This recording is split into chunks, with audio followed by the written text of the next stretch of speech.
Hello, it's Rumor, and I am here today to talk September decks. And the bags are kind of saying it all already. I'm seeing this rather sepia-toned theme going on, and that would be because we are in September.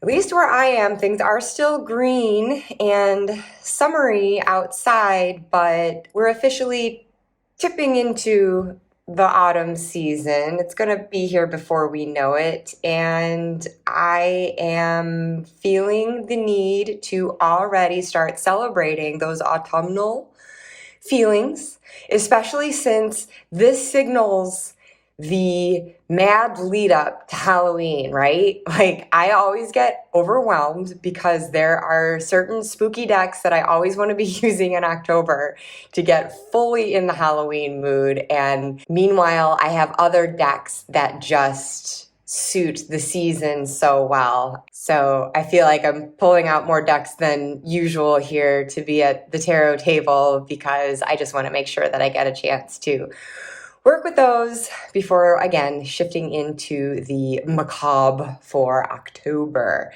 So without further ado, I will get started with that. I will say at the outset, though, that only 2 of these are tarot decks, and the rest are Oracle. And there's even 2 Oracle decks in here. And so I'll just explain how my pairings are going to work out as I proceed. So back with you in a bit. Okay, so to start, the first tarot deck that shall reside at my table here this month, this would be my Oak, Ash, and Thorn, which is a deck I feel I can use all year long, but for some reason, there's something about this time of year that makes me kind of crave creeping into this woodland. And oh, this is actually a preview card for the Oak, Ash, and Embers deck, which I did not get, but it looks great. Oh my gosh, how many extras here? Sorry, finally getting through the actual deck. And yeah, let me zoom in a bit more here.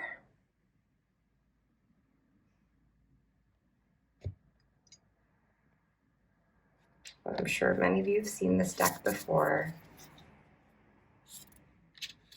The earthier tones of this deck, and again, the woodland setting, just makes me think of this time somehow where the leaves are getting crispier.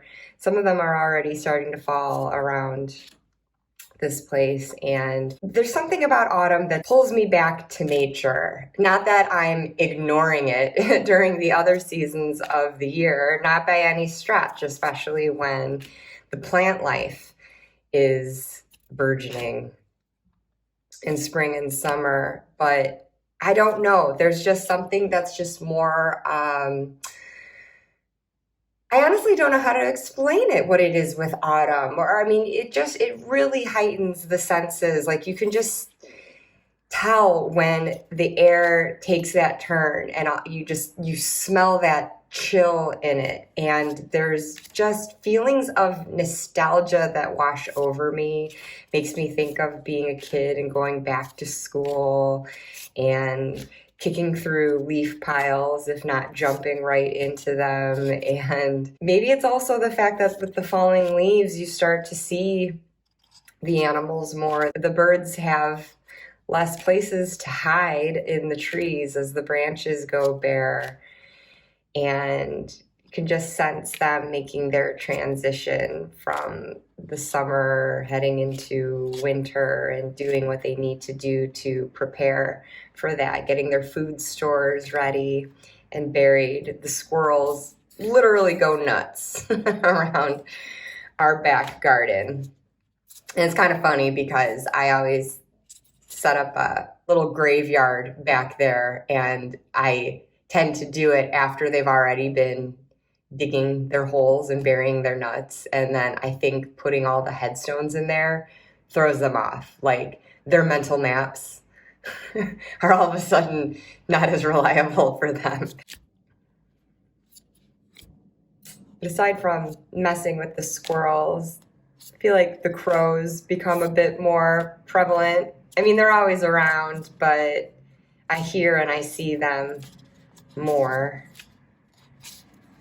going into autumn. The foxes, of course, we always catch them running through our yard. I've yet to see a hedgehog. I would love that. I don't think that we have any around here, though. I know that there are mice. I have spotted those. But anyways, nothing specifically autumnal about this deck, I guess, but just the coloring, it does look more at that time, before leaves have fallen, but just before they're about to do so. So yes, lovely, cozy deck, just immersing myself a bit back in nature again, as I did very much in the spring with my decks.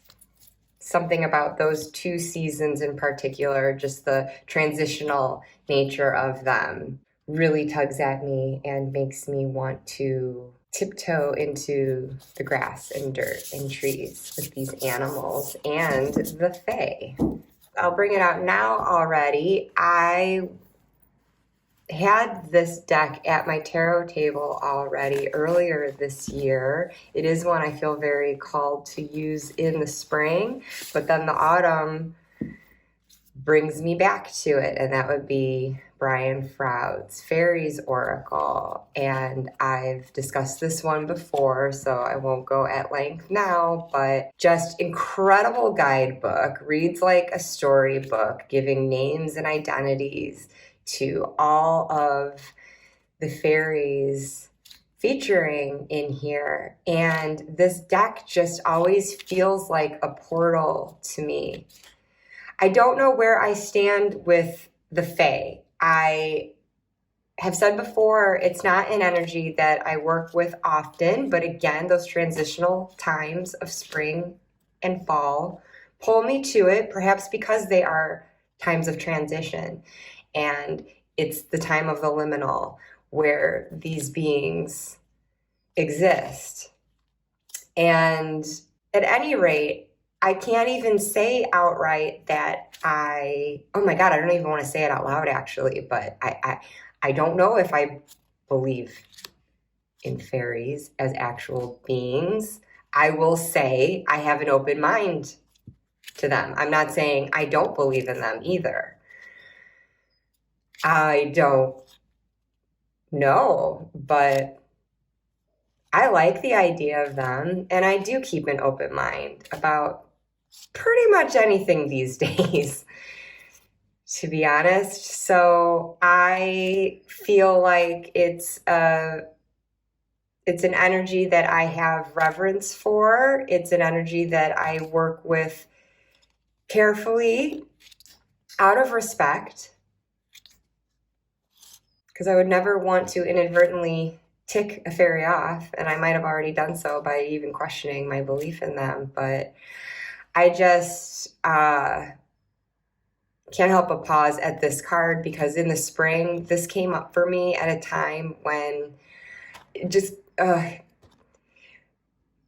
basically just exemplifying how much it almost freaks me out how perfect the cards I pull will be for something that I'm facing, because I don't use this for day-to-day type readings. It's usually something that's a bit bigger, sometimes heavier, and it just never fails that the fairy that comes through is like exactly what I need to hear at that time, whether I actually want to hear it or not.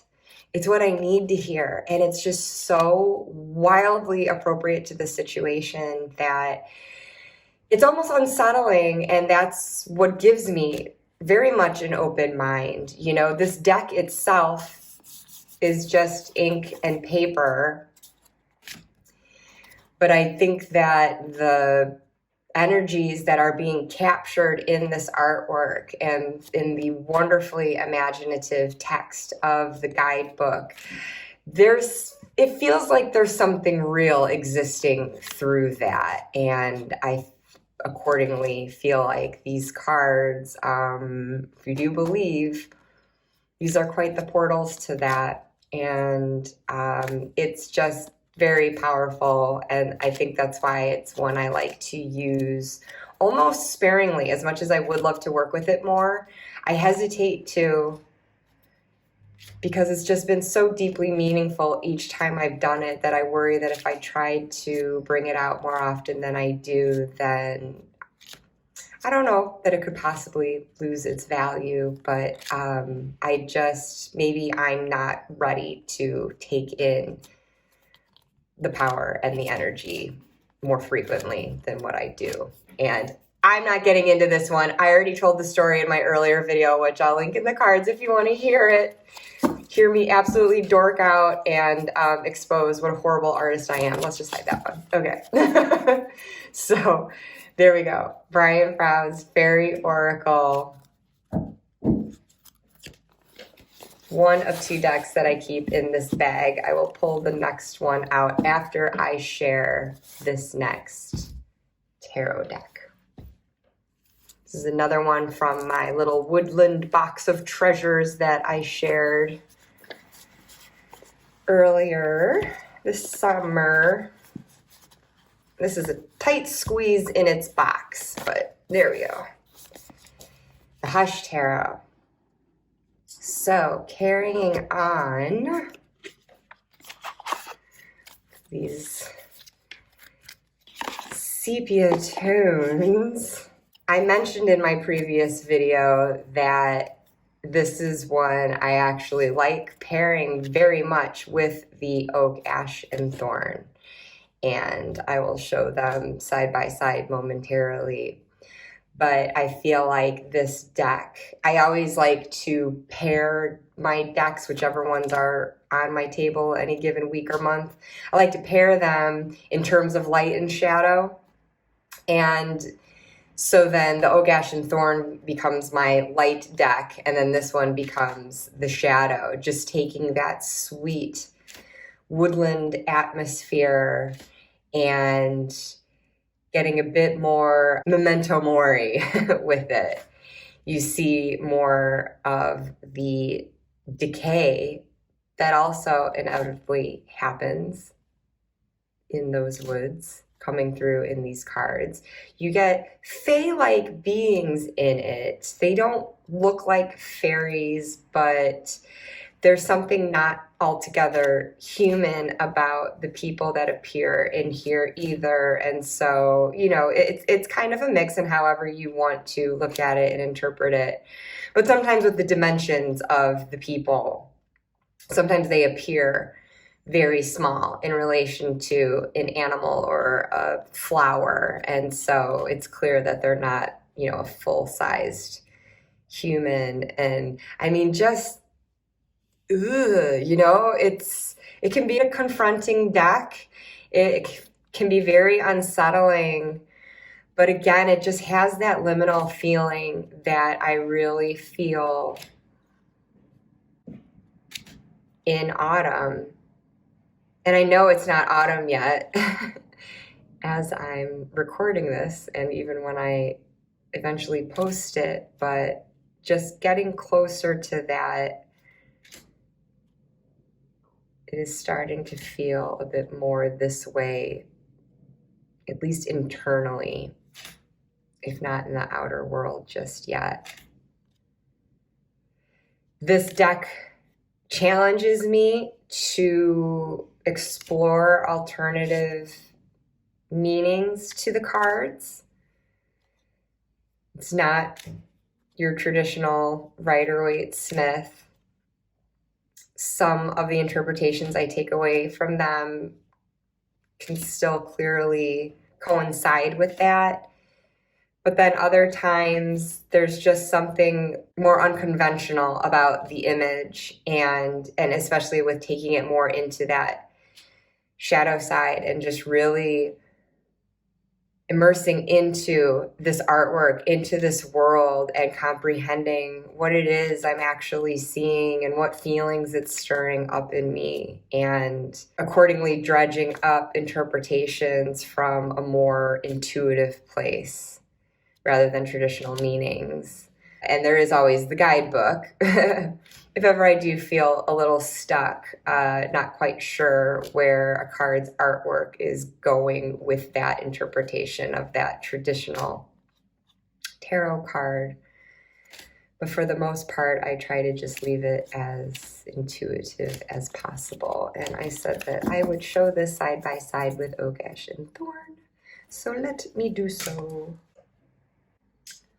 So just to flip a few of them this way, you can see the color tones go nicely together. It's just that more subdued, earthy tone.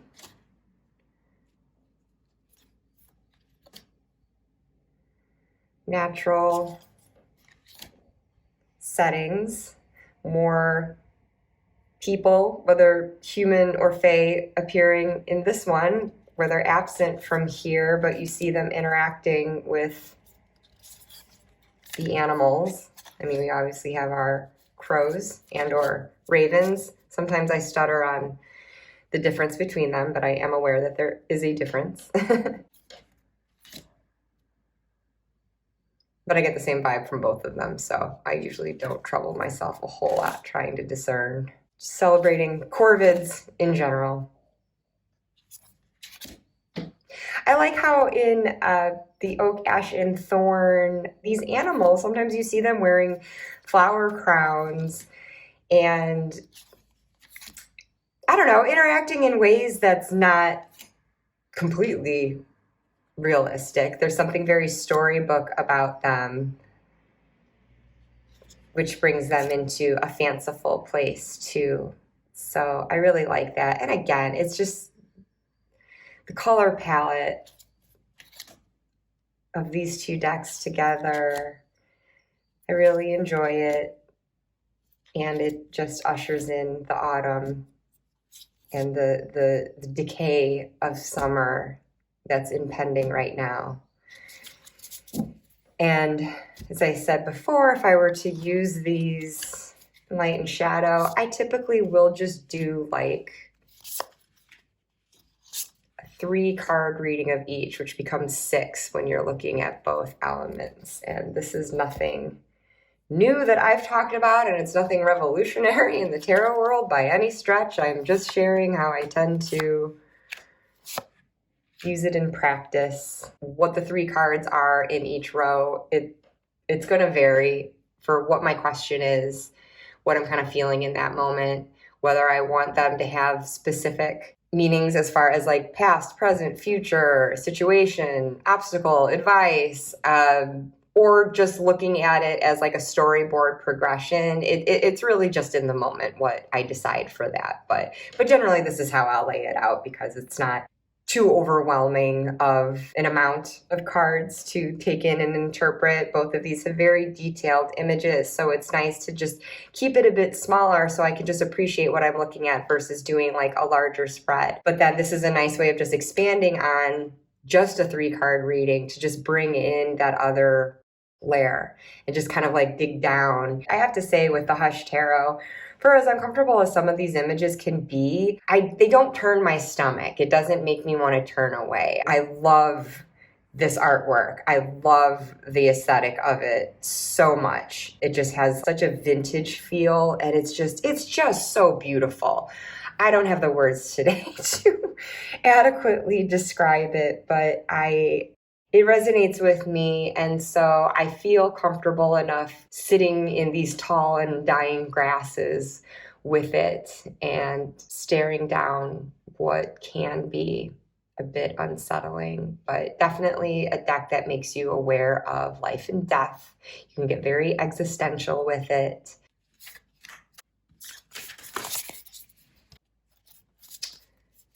So then with the Hush Tarot, bringing it back again, I just wanted to share the second oracle deck that I keep inside this bag with my, excuse me, Faeries Oracle.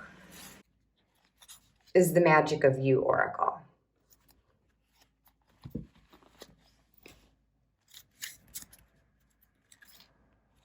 Look at this. Fairy trying to sneak into here. That's enough you. So, at the risk of saying the word liminal far too much when I'm discussing this text, is the best word I can find to describe. Magick of You Oracle, not a fae deck per se, but again, it just occupies that space between the real world and what's beyond. It feels very much like the upside down in Stranger Things, like parallel reality coexisting with ours, but exposing the things that we cannot see with the naked eye, just with the mind's eye, perhaps. And it just has the same, just like darkly gorgeous tones to me as the Hush Tarot. And I don't mean like in terms of coloration, but I guess, you know, there's arguably that too. But just the tone of the messages that it delivers and the way that you can tap into your intuition with it, in addition to going with the keywords and what the guidebook has to say about each. But again, images that you can really seep into and just kind of lose yourself in that world. And there's just a lot that I see in this deck that evokes what I see in this one, just with that natural world and the just sort of like uncanny sense that it can give, where things are familiar, but they're not also, you know, the familiarity of seeing a woman's figure, but then a plant stem that is growing through her body. Just things like that that can just be a little unsettling. I almost said off-putting, but for me personally, I don't find even the tougher things to look at in these decks, I don't find them off-putting. But unsettling, yeah. But I can sit with unsettling.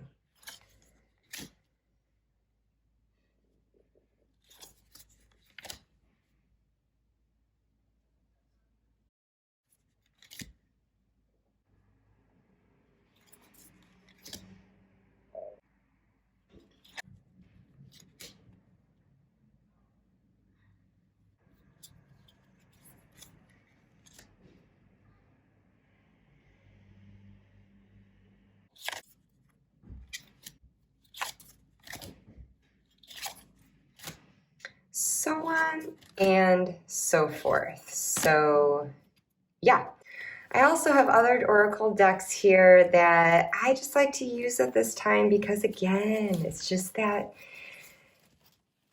earthy color tone that I feel drawn to. So this is the Vintage Wisdom Oracle. This was one of my very first Oracle decks, and I do just love it so much. Again, really appeals to my aesthetic, where the coloration and the vintage imagery goes. I am an old soul, so I gravitate towards old images like this, but I like how this deck reinvents them with collage, adding in other images and textures. I like the keywords that this deck offers. So again, if I were to put this side by side with Hush Tarot,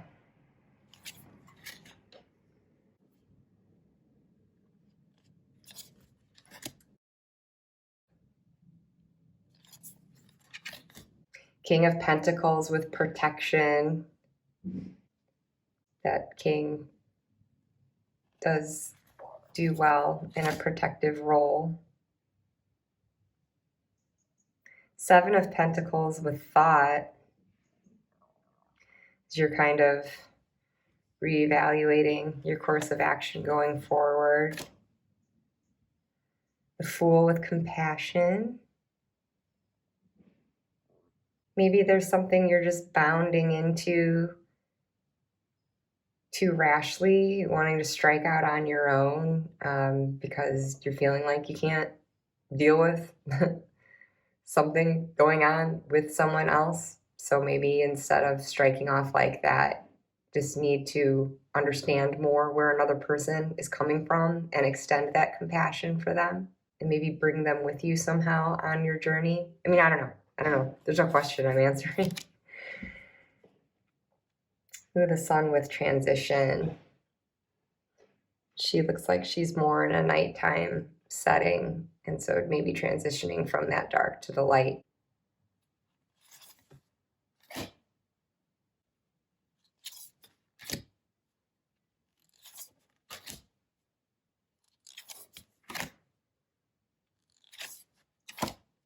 So I don't know. I just think they look really pretty together.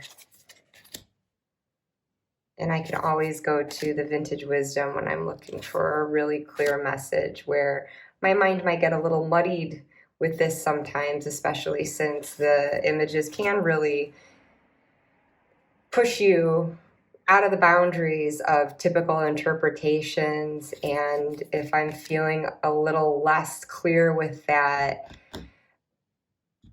classic oracle like this can really help snap things into focus.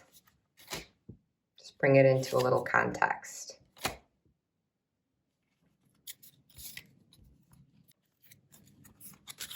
And finally, what I've decided to keep at my table, continuing from August, this is the Urban Crow Oracle, which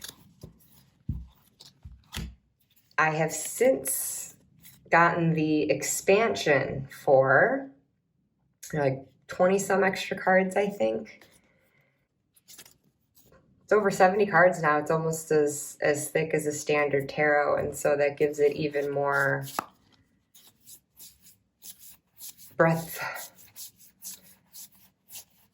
of meaning. And I mentioned in my previous video about this that it has a great balance of light and shadow, and I feel like it's a very good all-around oracle deck. At least with its messaging, could probably pair with pretty much everything. Aesthetically pairing, you know, that would depend. I was using this with my Urban Tarot. I felt the artwork did coincide really well, and I liked the urban settings of each one. And that this approached the urban from more of an animal's point of view. But as you can see, the coloration of this coincides with everything else that I'm pulling out this month. I feel like it's also very autumnal going into winter, and there's just so much to explore with this deck, especially now that I've got the expansion, that I would just like to continue working with it more. And I don't know, I actually haven't even looked to see how it might look side by side with one of these others, but put our animals together. We've got our animals out in nature and our animals in the city, or at least the crows, which also appear in this deck. Those look well enough together. And then if I bring back the hush once more,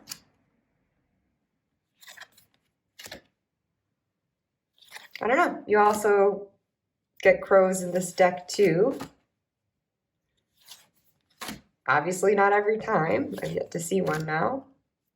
But there's another birdie. Again, just keeps things within that animal kingdom. Just different settings.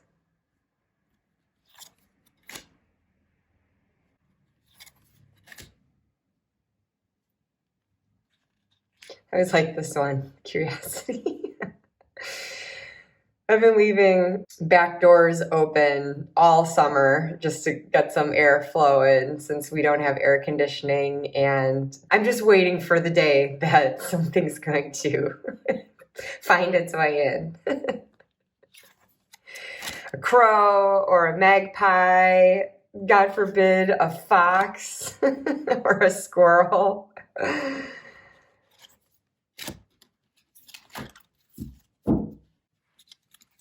So there are my September decks of choice as I seek to usher in the autumn before things get spooky in October. Again, very Oracle deck heavy.